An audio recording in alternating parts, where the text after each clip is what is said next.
Bismillahirrahmanirrahim. Assalamualaikum warahmatullahi wabarakatuh. Salam sejahtera bagi kita semua. Apa kabar anak-anak sekalian? Ibu harap kalian dalam keadaan sehat walafiat, walaupun dalam keadaan pandemi seperti sekarang ini. Sebelumnya, Ibu ingin memperkenalkan diri dulu.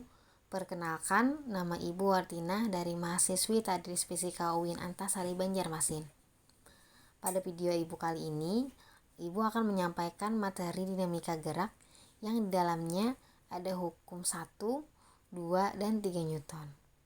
Alangkah baiknya sebelum memulai pembelajaran kita berdoa terlebih dahulu, berdoa di dalam hati menurut kepercayaan kita masing-masing.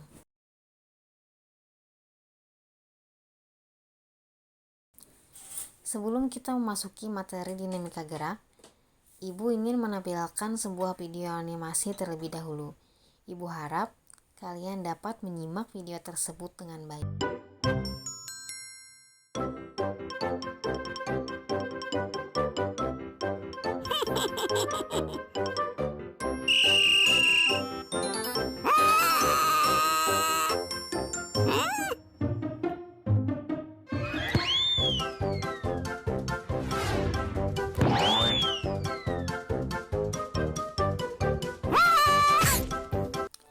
Dari video tadi, apa yang terjadi jika bola yang mula-mula diam kemudian ditendang?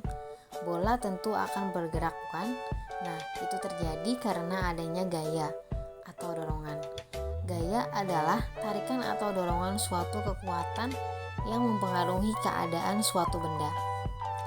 Akibat dari adanya gaya, maka bola itu mengalami gerak, perubahan kedudukan, ataupun perubahan bentuk. Maka dapat kita ketahui bahwa gerak merupakan perpindahan kedudukan suatu benda terhadap benda lainnya akibat benda itu dikenai gaya. Perpindahan kedudukan ini bisa mendekati atau menjauhi benda ataupun tempat asalnya. Memasuki materi hukum 1 Newton. Pernahkah kalian mendengar hukum kelembaman? Jadi hukum 1 Newton ini sering juga disebut sebagai hukum kelembaman. Kenapa disebut sebagai hukum kelembaman? Karena apabila tidak ada gaya yang bekerja pada benda adalah nol, maka benda tersebut akan diam atau bergerak lurus beraturan. Contoh penerapan hukum 1 Newton dalam kehidupan sehari-hari adalah seperti saat kamu naik mobil dengan laju yang cukup kencang, tiba-tiba supir melakukan rem mendadak. Tubuhmu tentu akan terdorong ke depan untuk mempertahankan posisi. Bukankah seperti itu? Itulah yang disebut dengan hukum 1 Newton. Selanjutnya, hukum 2 Newton.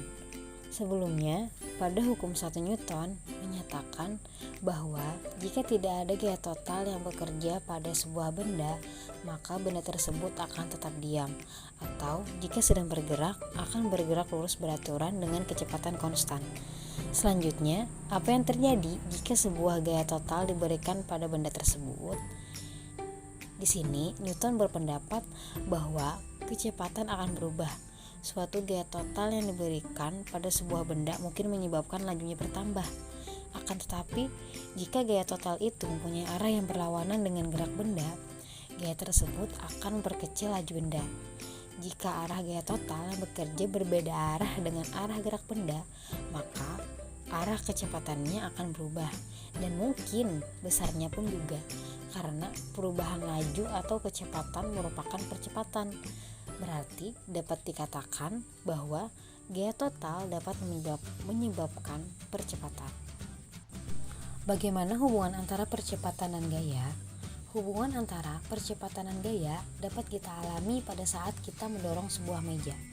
Maka gaya total yang terjadi itu merupakan gaya yang kita berikan dikurangi gaya gesek antara meja tersebut dengan lantai. Jika kita mendorong dengan gaya konstan selama selang waktu tertentu, meja mengalami percepatan dari keadaan yang diam sampai laju tertentu, misalnya saja 4 km per jam. Nah, jika kita mendorong meja dengan gaya 2 kali lipat semula, maka meja mencapai 4 km per jam dalam waktu setengah kali sebelumnya.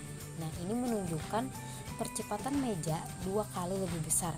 Jadi percepatan sebuah benda berbanding lurus dengan gaya total yang diberikan. Selain bergantung pada gaya, percepatan benda juga bergantung pada massa. Jika kita mendorong meja yang di atasnya banyak tumpukan buku, kita akan menemukan bahwa meja itu memiliki percepatan yang lebih lambat. Dapat disimpulkan bahwa makin besar massa, maka akan makin kecil percepatannya, meskipun gayanya tetap sama. Jadi percepatan sebuah benda berbanding terbalik dengan massanya.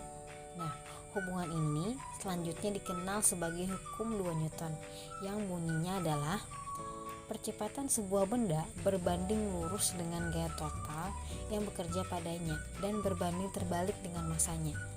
Arah percepatannya sama dengan arah gaya total yang bekerja padanya. Hukum 2 Newton ini dirumuskan secara matematis dalam persamaan sigma F sama dengan M kali A, di mana M itu adalah massa dan A itu adalah percepatan. Hukum 3 Newton. Hukum 2 Newton menjelaskan bagaimana gaya-gaya mempengaruhi gerak. Tetapi mungkin kita bertanya, dari mana gaya-gaya itu datang? Nah, berdasarkan pengamatan membuktikan bahwa gaya yang diberikan pada sebuah benda itu selalu diberikan oleh benda lain. Contohnya saja dalam kehidupan sehari-hari yang sering kita temui itu adalah tangan seseorang yang sedang mendorong meja. Di sini Newton menyadari hal ini tidak sepenuhnya seperti itu. Memang benar, tangan memberikan gaya pada meja. Dapat kita lihat pada gambar. Tetapi meja tersebut jelas memberikan gaya kembali kepada tangan. Nah, dengan demikian Newton berpendapat bahwa kedua benda tersebut harus dipandang sama. Tangan memberikan gaya pada meja dan sebaliknya pun begitu. Meja memberikan gaya balik kepada tangan. Sehingga bunyi hukum 3 Newton ini adalah ketika suatu benda memberikan gaya pada benda kedua tersebut memberikan gaya yang sama besar, tetapi berlawanan arah terhadap benda pertama. Hukum 3 Newton ini dirumuskan secara matematis dalam persamaan adalah F aksi sama dengan negatif F reaksi. Hukum 3 Newton ini dinyatakan sebagai aksi-reaksi. Untuk setiap aksi ada reaksi yang sama dan berlawanan arah. Untuk menghindari kesalahpahaman, maka sangat penting mengingat bahwa gaya aksi dan gaya reaksi bekerja pada benda yang berbeda. Nah, kebenaran hukum 3 Newton dapat ditunjukkan dengan contoh seperti ini. Perhatikan tangan kalian ketika mendorong meja, maka bentuk tangan kalian menjadi berubah. Nah, itu bukti nyata bahwa sebuah gaya bekerja padanya. Kalian bisa melihat sisi meja menekan tangan kalian. Mungkin kalian bahkan bisa merasakan bahwa meja tersebut memberikan gaya pada tangan kalian, sehingga tangan kalian merasakan adanya rasa sakit. Semakin kuat kalian mendorong meja itu, maka kuat pula meja tersebut mendorong balik.